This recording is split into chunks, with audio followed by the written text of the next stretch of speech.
فدق کے بارے میں لوگ یہ دعویٰ کرتے ہیں کہ نبی کریم صلی اللہ تعالیٰ علیہ وآلہ وسلم نے سیدہ زہرا رضی اللہ تعالیٰ عنہا کو اپنی زندگی میں فدق جو ہے وہ دے دیا، مالک بنا دیا اور ہبہ کر دیا۔ نعوذ باللہ، استغفر اللہ۔ یہ مقام رسالت پر داغ ہے، الزام ہے، کنبہ پروری کا الزام ہے رسول اللہ پر۔ خود یہ لوگ عثمان ذو النورین رضی اللہ تعالیٰ عنہ پہ کنبہ پروری کا الزام لگاتے ہیں کہ انہوں نے اپنے رشتہ داروں کو جناب امال بنا دیا، والی بنا دیا، جبکہ دوسری طرف خود یہ رسول اللہ پر کنبہ پروری کا الزام لگا رہے ہیں۔ رسول دنیا میں اپنی اولاد کو نوازنے نہیں آتا، بلکہ وہ دنیا میں انسانوں کی ہدایت کے لیے دین لے کے آتا ہے۔ والذی ارسل رسولہ بالہدی ودین الحق، اللہ تعالیٰ نے اپنے رسول کو ہدایت اور دین حق دے کے بھیجا ہے۔ تو یہ سب سے بڑی دولت ہے اہل بیت کرام کی۔ انبیاء کی وراثت درم و دینار نہیں ہوتے، بلکہ علم و حکمت اور دین ہوتا ہے۔ رسول اللہ نے نہ اپنے لیے دنیا پسند کی، نہ اپنی اولاد کے لیے دنیا پسند کی۔ دعا کیا کرتے تھے، اللہم اجعل رزق آل محمد قوتا، یا اللہ میری اولاد کو ضرورت کا رزق عطا فرمانا۔ آگے سمجھ۔ اسی طرح اپنی دیکھی زندگی رسول اللہ کی کہ آپ نے فقر کو پسند کیا، غربت کو پسند کیا۔ دعا کیا کرتے تھے، یا اللہ مجھے مسکینوں میں زندہ رکھ، مسکینوں کے ساتھ مجھے موت دینا اور مسکینوں کے ساتھ میرا حشر کرنا۔ آپ کے گھر میں مسلسل کبھی چولہا نہیں جلا، سمجھ آ رہی بات کی؟ آپ نے پیٹ بھر کے کبھی کھانا نہیں کھایا، روٹی نہیں کھائی، جوں کی روٹی وہ بھی کبھی کبھار۔ تو یہ رسول اللہ علیہ السلام کی جو زندگی مبارکہ ہے اس کی یہ ترتیب تھی۔ تو اسی طرح دیکھیے علی المرتضیٰ شیر خدا، آپ نے بھی ساری زندگی مال جمع نہیں کیا، بلکہ جب شادی ہوئی اس وقت بھی آپ کے پاس کچھ نہیں تھا، اور ساری زندگی آپ نے فقر کے اندر گزاری ہے، زہد کے اندر گزاری ہے۔ بلکہ آپ کے بارے میں مشہور ہے، آپ کہتے تھے، اے دنیا میں نے علی نے تجھے 3 طلاقیں دے دی، علی تجھے پسند نہیں کرے گا، دور کر دیا ہے۔ اور آپ کے شعر مشہور ہے، آپ کہتے ہیں، رضینا قسمت الجبار فینا، ردینا قسمت الجبار فینا، لنا علم وللجہال مال، فإن المال یفنا عن قریب، ان العلم باق لا یزال۔ حضرت علی فرماتے تھے، ہم اللہ کی تقسیم پہ راضی ہیں۔ اللہ کی تقسیم کتنی پیاری اور خوبصورت ہے۔ اس نے ہمیں علم عطا فرمایا، جہلوں کو مال عطا فرمایا۔ مال مٹنے والا ہے، علم ہمیشہ باقی رہنے والا ہے۔ یہ ہے علی المرتضیٰ شیر خدا کی وراثت، اور علی المرتضیٰ شیر خدا کی یہ دولت ہے باب مدینۃ العلم کی۔ اور سیدہ زہرا پاک گئی، ابا جان حسن حسین کو کچھ دیں، تو رسول اللہ نے فرمایا، حسن کے لیے میری سرداری ہے اور حسین کے لیے میری سخاوت ہے، حسین کے لیے میری سخاوت۔ تو یہ رسول اللہ کی وراثت۔ تو مال پسند ہی نہیں کیا نبی علیہ السلام نے، اپنی اولاد کے لیے مال پسند نہیں کیا۔ حسنین کریمین کے ہاتھوں میں چاندی کے کڑے دیکھے، رسول اللہ نے پسند نہ فرمائے۔ سیدہ زہرا پاک کے گھر میں منقش چادر دیکھی، یعنی پردہ دیکھا، پسند نہ فرمایا۔ آپ نے خادم مانگا، رسول اللہ نے خادم دینا بھی پسند نہ فرمایا۔ آگے سمجھ۔ اور ناسخ و تواریخ والا لکھتا ہے کہ سیدہ کا مقام بہت بلند ہے، آپ کو فدق اور اس کے جو اوالی سے کیا غنیمت حاصل ہونی تھی۔ آپ تو کئی وقت اپنے بچوں کو بھوکا سلا دیتی اور ان کا کھانا سائل کو دے دیتی تھی، سبحان اللہ، کھانا سائل کو دے دیتی تھی۔ دنیا کی دولت ان کی نگاہ میں مکھی کے ایک پر کے برابر بھی نہ تھی۔ فدق اور اوالی کی حیثیت ہی کیا ہے، اور ان کی آمدن کس زمرے میں۔ اگر تم پوچھو سیدہ کے مذکورہ خطبے خطبات، یعنی ابوبکر صدیق کے ساتھ جو معاملات ہیں، وہ کیا معنی رکھتے ہیں، وہ شکوے، وہ شکایتیں، حضرت علی کی بارگاہ میں جسارت کرنا، پھر معذرت کرنا، لباس عصمت کے خلاف ہے۔ یہ ناسخ تواریخ والا لکھ رہا ہے۔ تو کہتا ہے کہ اس کے اعتراض کے جواب میں ہم یہی کہہ سکتے ہیں کہ یہ اہل بیت کے چھپے ہوئے اسرار ہیں، یہ ان کے راز ہیں، ان سے ہم واقف نہیں ہیں۔ یہ دیکھیے، یہ ہے سیدہ زہرا پاک رضی اللہ تعالی عنہا کی زندگی مبارک۔ یہ کیسے ہو سکتا ہے کہ رسول اللہ خود دنیا سے بھاگیں، خود دنیا سے بھاگیں اور اپنی اولاد کو دنیا دے جائیں؟ یہ ہو ہی نہیں سکتا۔ اگر سیدہ زہرا پاک کے پاس ہوتا فدق، تو غزوہ تبوک کے موقع پہ آپ ڈھیروں رقم جو ہے بہت زیادہ لشکر اسلام کی مدد فرماتی، لیکن کوئی مائی کا لال یہ چیز دکھا نہیں سکتا۔ ناسخ تواریخ والے نے تمام صحابہ کا لکھا، بلکہ ابو عقیل انصاری کے بارے میں لکھا، ایک صحابی نے جنہوں نے سب سے تھوڑا دیا تھا، یعنی 1 سا تقریباً انہوں نے غلہ دیا، جو کچھ بھی تھا وہ بھی اس نے لکھ دیا، لیکن سیدہ زہرا پاک کی طرف سے کوئی بھی امداد ہونا لشکر اسلام کے لیے یہ کہیں بھی نقل نہیں کی گئی۔ تو ثابت ہوا کہ سیدہ زہرا کے پاس باغ فدق بالکل نہیں تھا، بلکہ ان لوگوں نے تو 7 باغ لکھ دیے۔ فروع کافی کے اندر ہے کہ نبی علیہ السلام کی طرف سے 7 باغ سیدہ زہرا پاک کی نگرانی کے اندر تھے، معاذ اللہ استغفر اللہ۔ تو ایسی بات قطعاً نہیں ہے۔ اور دیکھیے یہ اس دور کی بات ہے، یہ جو بات ہے نا کہ فدق ہبہ کر دیا، یہ جو بات ہے یہ رسول اللہ کی سیرت کے بھی خلاف ہے، جس طرح میں نے عرض کر دیا کہ آپ نے دنیا کو پسند نہیں فرمایا۔ قرآن کے چونکہ فدق ہے ہی فے، مال فے ہے، اور فے جو ہوتا ہے وہ کسی کی ملکیت نہیں ہوتا، وہ ان کی اصول کافی کہتی ہے کہ وہ رسول کے پاس ہوتا ہے، رسول کے بعد اس کی جگہ جو امام ہوتا ہے اس کی نگرانی کے اندر ہوتا ہے۔ تو یہ فدق ہبہ ہو ہی نہیں سکتا، نہ وراثت بن سکتا ہے، ٹھیک ہے۔ بنیاد ہی کوئی نہیں ہے، بنیاد نیچے ہونا، دعوے کرنا آسمان سے بلند، اور دلیل جو ہو وہ تار عنکبوت سے بھی کمزور ہو، تو یہ عقل مندی نہیں ہے، اور اپنی موت کی فکر کرنی چاہیے، اللہ تعالیٰ سے ڈرنا چاہیے۔ تو میں عرض کروں کہ اس دور کے اندر فدق کا ذکر کرنا کہ جس دور کے اندر آخری دم تک، فتح مکہ کے بعد بھی رسول اللہ کی زندگی ایسی تھی کہ آپ کے پاس دنیا جمع نہیں ہوئی، غربت کا عالم تھا ہر طرف۔ اصول کافی کے اندر بھی لکھا ہوا ہے کہ فتح مکہ کے بعد صحابہ نے عرض کیا، انصار صحابہ نے، یا رسول اللہ ہم سے کچھ لے لیا کریں، آپ کے پاس وفد آتے ہیں، تو رسول اللہ نے پسند نہ فرمایا۔ اس وقت حالات کیسے تھے کہ ایک طرف اصحاب صفہ ہیں جن کے پاس پورا لباس بھی پہننے کے لیے نہیں ہے، 2 وقت کا کھانا ان کے پاس نہیں ہے، دوسری طرف انصار صحابہ ہیں جو سارا کچھ اپنا مکے چھوڑ آئے ہیں، ٹھیک ہے۔ رسول اللہ ان کی فکر نہ کریں، اصحاب صفہ کی فکر نہ کریں، اور لشکر اسلام کی جہاد کی فکر نہ کریں، غربت کا بھی عالم ہو، فتح مکہ کے بعد بھی غربت اسی طرح موجود ہو، تو ان حالات میں یہ کہنا کہ نبی علیہ السلام نے اکیلی اپنی بیٹی کو ہزاروں کروڑوں کی جو جائیداد تھی وہ ہبہ کر دی، یہ ایسا کہنے والا بندہ وہ کبھی نہ اسلام کا خیر خواہ ہو سکتا ہے، نہ اللہ رسول کا خیر خواہ ہو سکتا ہے، نہ اہل بیت کا خیر خواہ ہو سکتا ہے۔ سمجھ آ رہی بات کی؟ تو اس وجہ سے یہ بات کرنے سے پہلے سوچ لینا چاہیے کہ یہ اہل بیت کی عزت افزائی ہے یا کہ ان کی توہین ہے، گستاخی ہے۔ اگر غیر مسلم اس چیز کو پڑھیں گے تو وہ کیا سوچیں گے؟ کہ وہ تو اعتراض کریں گے، وہ کہیں گے دیکھو بھی تمہارا نبی جو تھا اس نے معاذ اللہ استغفر اللہ کسی چیز کی فکر نہیں کی، اپنی بیٹی کو ایک باغ دے دیا۔ اس وجہ سے یہ بات عقل نقل کے بالکل خلاف ہے، ایسے ممکن ہی نہیں ہے۔ پھر دلائل دیکھیں، ادھر دھیان کریں جی۔ دلیل دیتے ہیں جی وہ تمہاری کتابوں کے اندر لکھی ہے جی، فلاں فلاں کتاب کے اندر لکھی ہے، تو ہمارے سنی بھائی گھبرا جاتے ہیں۔ بھائی گھبرانے کی ضرورت نہیں، ہماری 1,00,000 کتاب کے اندر ہو، 1000 کتاب کے اندر ہو، صرف کتاب میں لکھا جانا، کچھ چیز لکھی ہوئی ہونا کافی نہیں ہوتا، بلکہ ساتھ سند ہوتی ہے۔ ساتھ کیا ہوتا ہے؟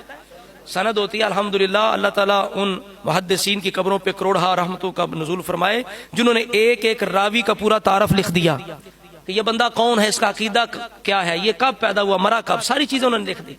تو لہٰذا فکر والی بات نہیں ہے۔ کوئی کہے تمہاری 10 کتابوں میں لکھے، آپ کہیں 60 کتابوں میں لکھا ہوگا، سند لاؤ، سند، یہ بات کہاں سے آئی، کس نے بیان کی، کس سے سنی، ٹھیک ہے، یہ لاؤ، پھر بات کریں گے۔ صرف کتاب میں لکھا ہونا کافی نہیں ہوتا۔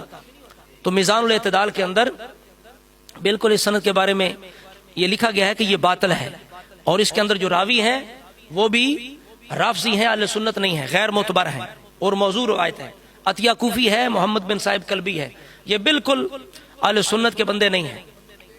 تو یہ سندن بھی موضوع ہے، مردود ہے یہ روایت، سمجھ آ رہی؟ اور اسی طرح اس کے اندر یہ ہے جی، جب آیت نازل ہوئی سورہ بنی اسرائیل کی 26 آیت، وآتِ ذی القربى حقہ، کہ اپنے قریبیوں کو ان کا حق دے دو، اپنے قریبیوں کا حق دے دو، یہ نازل ہوئی۔ تو بنی اسرائیل جو ہے یہ سورت مکی ہے، یہ سورت مکے میں نازل ہوئی، اور فدق ملا ہے 7 ہجری کو۔ کہاں ملا ہے؟ اچھا، سورت نازل ہو رہی ہے مکے کے اندر، اس میں حکم ہے کہ اپنے قریبیوں کو ان کا حق دو، اور فدق مل رہا ہے 7 ہجری کو۔ تو یہ عقل کے مطابق ہے بات؟ بولیے نا کہ آیت پہلے نازل ہوگی کہ فدق دے دیں، سمجھ آ رہی؟ اور فدق جو ہے وہ 7 ہجری کو مل رہا ہے، تو لہٰذا اس لحاظ سے بھی یہ چیز باطل ہے۔ اور اس آیت کے اندر یہ جو آیتیں ہیں نا، آپ پڑھ کے دیکھ لیں، 26 سے آگے پیچھے جو آیتیں ہیں سیاق و سباق پڑھ کے دیکھ لیں، یہ عموم ہے ان کے اندر، اور یہ آیات امت کے ساتھ مخاطب ہے، ٹھیک ہے۔ ان کے اندر جو حکام ہیں ان کا تعلق امت سے ہے کہ والدین کے ساتھ احسان کرو، فضول خرچی نہ کرو، فضول خرچ شیطان کا بھائی ہے، یہ ساری باتیں وہ ہیں جن کا رسول اللہ کے ساتھ کوئی تعلق نہیں ہے، یہ امت کی اصلاح کے لیے ہیں، ان کے لیے ہیں۔ تو اس حکم کے اندر جب عموم ہے تو عموم کو، قرآن کے عموم کو اس طرح خاص نہیں کیا جا سکتا، اس کے لیے قطعیت چاہیے، قطعی دلیل چاہیے. سمجھ آ رہی ہے؟ اللہ تعالیٰ فرمائے قریبیوں کو حق دو. قریبی کو صرف زہرا پاک تو نہیں تھی نا، باقی بھی رشتہ دار تھے، رسول اللہ کے قریبی تھے، صرف زہرا قریبی نہیں تھی. تو آیت کے اندر عموم ہو اور حکم جو ہے وہ خاص ثابت کیا جا رہا ہے، اور صرف سیدہ زہرا پاک کے لیے فدق جو ہے وہ ثابت کیا جا رہا ہے. ٹھیک ہے، تو اس طرح کام نہیں چلتا. قرآن پاک کے عموم کو خاص کرنے کے لیے قطعیت، قطعی دلیل چاہیے. دوسری طرف یہ خود لوگ جب وراثت کی بات آتی ہے تو کہتے ہیں دیکھو جی قرآن کے آیتوں کے اندر تو عموم ہے، تم ایک حدیث کے ساتھ رسول اللہ کو مستثنیٰ کر رہے ہو کہ انبیاء کی وراثت نہیں ہوتی، جبکہ قرآن کہتا ہے کہ سب کی وراثت ہوتی ہے. وہاں یہ کہتے ہیں کہ تم ایک آیت سے عموم کو خاص کر رہے ہو، رسول اللہ کو مستثنیٰ کر رہے ہو، اور جب ہبہ ثابت کرتے ہیں تو خود جو ہے وہ عموم کو ایک موضوع روایت کے ساتھ خاص کر دیتے ہیں. یہ ہے ان کی دوغلا پالیسی. تو لہٰذا اس طرح کام نہیں چلے گا. سمجھ آ رہی بات کی؟ اب جو بات کرنے لگا ہوں میں، یہ ذرا توجہ سے سنیں، بڑا اس کے اندر ایک لطیفہ ہے. دعویٰ یہ کرتے ہیں کہ نبی علیہ السلام نے سیدہ زہرا پاک کو باغ فدق ہبہ کر دیا. کیا کر دیا؟ ہبہ کر دیا. ہبہ کیا ہوتا ہے؟ کوئی بندہ اپنی ذاتی ملکیت سے کوئی چیز کسی کو دے کے مالک بنا دے، یہ ہوتا ہے ہبہ. ٹھیک ہے، جبکہ فدق رسول اللہ کی ملکیت نہیں تھا. اصول کافی کے حوالے سے بار بار ہم عرض کر چکے ہیں، یہ فے تھا، رسول کے بعد امام کے پاس ہوتا ہے. جب رسول اللہ کی ملکیت ہی نہیں تو ہبہ کیسے؟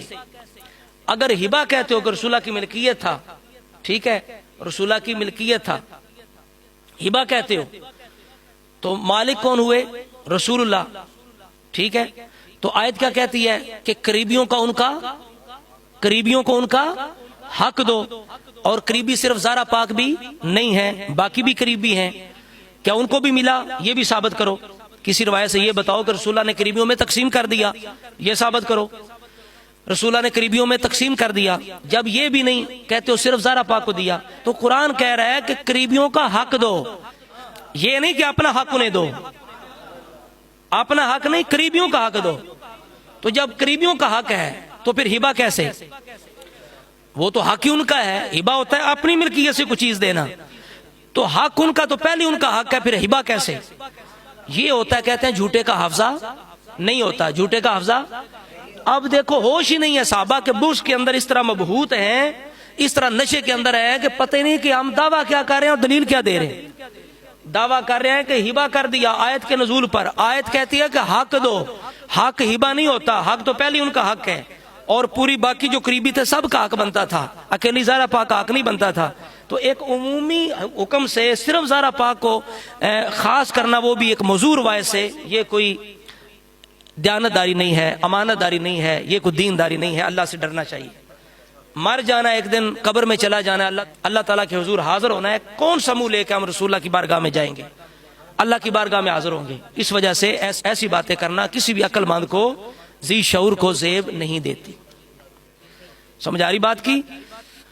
پھر کہتے ہیں جی ہبہ تھا، رسول اللہ دے گئے، تو سیدہ زہرا پاک ابو بکر صدیق کے پاس حاضر ہوئیں. انہوں نے کہا یہ فدق میرا ہے، رسول اللہ مجھے ہبہ کر گئے تھے. ہبہ جو ہے وہ خفیہ طور پہ نہیں ہوتا، اس کا اصول ہے. ہبہ اس وقت ہوتا ہے جب کسی کی ملکیت میں، اختیار میں کوئی چیز دے دی جائے تو پھر ہبہ مکمل ہوتا ہے. ٹھیک ہے، بقول تمہارے اگر رسول اللہ دے گئے تھے تو قبضہ کس کا ہونا چاہیے تھا؟ سیدہ زہرا پاک کا. جب قبضہ ہوتا تو وہاں گواہ بھی موجود ہوتے. اتنا بڑا باغ تھا، وہاں کئی لوگ نوکر چاکر بھی موجود ہوتے. تم کہتے ہو گواہی جو ہے شہادت کی وہ بھی پوری نہیں ہوئی. اپنے سے انہوں نے یہ باتیں اللہ تعالیٰ معاف کرے گھڑی ہیں کہ نبی علیہ السلام نے لکھ کے دیا تھا، اور سیدہ زہرا کے پاس وہ پرچی تھی، وہ لے کے آئیں.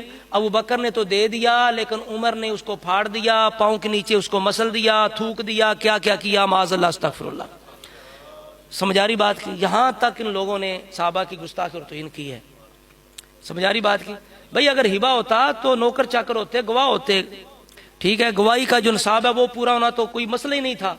سینکڑوں کی تعداد میں لوگ گواہ ہوتے کہ بالکل سیدہ زہرا پاک کے پاس فدق تھا، ٹھیک ہے، اور ان کا قبضہ تھا. یہ سارا کچھ جو ہے یہ نگرانی کرتی رہی، بلکہ سب کو علم ہوتا. اور یہ بھی دکھاؤ نا کہ کس حدیث کے اندر ہے کہ ابو بکر صدیق نے چھین لیا، قبضہ کر لیا. قبضہ بھی تو کرنا دکھاؤ نا. کوئی ایسی روایت دکھاؤ نا جس کے اندر کہ ابو بکر صدیق نے فوج بھیجی، کوئی پولیس بھیجی کہ جس نے جا کے وہاں سے نوکروں چاکروں کو نکال دیا. ٹھیک ہے، نکال دیا، چھین لیا. کوئی دکھاؤ نا، اہل سنت کی کتابوں میں سے دکھاؤ کوئی. ٹھیک ہے، صحیح سند کے ساتھ کوئی روایت دکھا دو اہل سنت کی کتابوں میں کہ ابو بکر صدیق نے جناب چھین لیا. تو اس وجہ سے کر کے لہذا فدق نہ ہبا تھا نہ ہی وراثت تھا. اگر ہبا ہوتا تو قبضہ ہوتا، ہبا ہوتا تو قبضہ ہوتا، نوکر چاکر موجود ہوتے، کئی لوگ گواہ موجود ہوتے، تو کوئی مسئلہ ہی نہیں تھا. بحالی کا دعویٰ کیا جاتا اور بے دخلی کے خلاف احتجاج کیا جاتا. احتجاج ہونا چاہیے تھا کہ ہمارے پاس تھا، اور باقاعدہ یعنی یہ موجود ہوتا کہ ابوبکر صدیق نے چھینا، فوج بھیجی، لوگ بھیجے، انہوں نے دوسروں کو ڈنڈے مار کے نکال دیا، اپنے قبضے میں لے لیا. تو ایسی بات کوئی نہیں ہے. ٹھیک ہے، اگر ایسا ہوتا تو احتجاج کیا جاتا کہ ہمیں بے دخل کر دیا گیا ہے. تو اتنا مسئلہ ہی نہیں تھا یہ، اور گواہ پیش کرنا بھی کوئی مسئلہ نہیں تھا. یہ کہتے ہیں 2 ہی گواہ تھے، تو ایسی بات نہیں ہے. اور اگر فدق وراثت تھا تو سیدہ زہرا پاک اکیلی وارث نہیں تھیں، ازواج محترمات بھی وارث تھیں. تو سیدہ زہرا پاک باقی وارثان کو ساتھ ملا کے ابوبکر صدیق سے مطالبہ کرتی، جبکہ یہ ثابت نہیں ہے. ٹھیک ہے، سیدہ زہرا پاک نے مطالبہ کیا، اسی طرح ازواج نے کیا، تو بعد میں سب نے خاموشی اختیار کی. جب اس حدیث پاک کو جان لیا، سمجھ لیا کہ رسول اللہ نے فرمایا ہماری وراثت دنیا کا مال نہیں ہوتا، ٹھیک ہے، تو سب نے اپنی بات سے رجوع کر لیا، خاموشی اختیار کر لی. ٹھیک ہے، تو لہٰذا ساری گفتگو کا خلاصہ یہ ہے کہ لوگ یہ دعویٰ کرتے ہیں کہ نبی علیہ السلام نے سیدہ زہرا پاک کو باغ فدق ہبا کر دیا. تو یہ ہبا کا دعویٰ کرنا یا ہبا کی یہ بات کرنا، یہ بالکل نبی علیہ السلام کی توہین ہے، شان رسالت کے خلاف ہے، آپ کی سیرت کے خلاف ہے، اس وقت کے حالات کے خلاف ہے. اور انبیاء کی جو سیرت ہوتی ہے، انبیاء دنیا دینے نہیں آتے بلکہ دین دینے آتے ہیں. سمجھ آ رہی بات کی؟ لہذا یہ بات عقلاً نقلاً درایتاً روایتاً یہ بات بالکل باطل ہے. اور اہل سنت کی کسی کتاب کے اندر ایک صحیح روایت نہیں ملے گی کہ جس کے اندر یہ ہو کہ نبی علیہ السلام نے اکیلی سیدہ زہرا پاک کو مالک بنا دیا. اگر کچھ صحیح روایت مل بھی جاتی ہے، اہل سنت اسے اسلام کے اصولوں کے خلاف، رسول اللہ کی سیرت اور شان کے خلاف ہونے کی وجہ سے اسے رد کر دیتے، جبکہ الحمدللہ ایسی کوئی روایت صحیح موجود نہیں ہے. اللہ تعالیٰ کی بارگاہ میں دعا ہے اللہ تعالیٰ ہمیں ہر طرح کی گمراہی سے بچائے، حضور کی آل و صحاب کی پکی غلامی، محبت اور ادب کی توفیق عطا فرمائے. السلام علیکم.